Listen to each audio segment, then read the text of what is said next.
আপনার কাছে এখন একটু জানতে চাই যে এই কোলন ক্যান্সারকে প্রতিরোধ করার জন্য আমরা আসলে কি কি করতে পারি এবং এক্ষেত্রে স্বাস্থ্য বিমা আসলে কতটুকু গুরুত্বপূর্ণ ভূমিকা পালন করতে পারে? আগে আমার জানা দরকার যে এই কোলন ক্যান্সারটা কেন হলো। এই কোলন ক্যান্সার হওয়ার পিছনে আমি প্রথমে বলেছিলাম যে খাদ্যাভ্যাস, এটা একটা অনেক বড় একটা ফ্যাক্টর।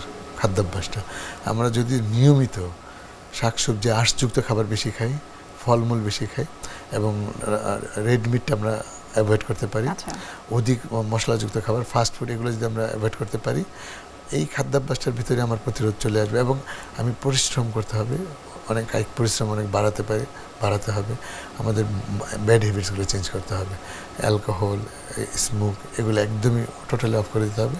এর মধ্যে আমাদের ওজনটাকে নিয়ন্ত্রণ রাখতে হবে, তখনই আমরা এই কোলন ক্যান্সার থেকে রক্ষা পেতে পারবো। আর স্বাস্থ্য বিমাটা আসলে আমাদের দেশে স্বাস্থ্য বিমাটা খুব জরুরি, কারণ আমার পাশের দেশে স্বাস্থ্য বিমা নিয়ে বা ওদের একটা পিএম ফান্ড নামে একটা ফান্ড আছে, এটা নিয়ে ওরা অনেক মানে প্রত্যেকটা রোগীর এই ফান্ডটা রোগীর পাশে দাঁড়াচ্ছে। আমি চাচ্ছি যে আমাদের দেশে স্বাস্থ্য বিমাটা এটা মানে একটা ইফেক্টিভ, একটা কার্যকরী একটা কিছু একটা পদক্ষেপ হোক, যাতে আমাদের এই ক্যান্সার, আপনি জানেন যে ক্যান্সার রোগ ব্যয়বহুল, সারা দুনিয়াতেই ব্যয়বহুল। ফলে আমাদের একটা প্রান্তিক জনগোষ্ঠী ওরা এই ক্যান্সার রোগের চিকিৎসা করতে পারে না, ওরা হোমিওপ্যাথি খাচ্ছে, কি আয়ুর্বেদ খেয়ে খেয়ে একদম ধুকে মারা যাচ্ছে। আমরা তাকায় দেখছি তাদের মৃত্যুটা। এটা হওয়া উচিত না, একদমই হওয়া উচিত। স্যার অসংখ্য ধন্যবাদ কোলন ক্যান্সার এবং সার্বিকভাবে ক্যান্সার সম্পর্কে আমাদেরকে বিস্তারিত অনেক কিছু বলার জন্য। শুভকামনা রইল এনটিভির পক্ষ থেকে।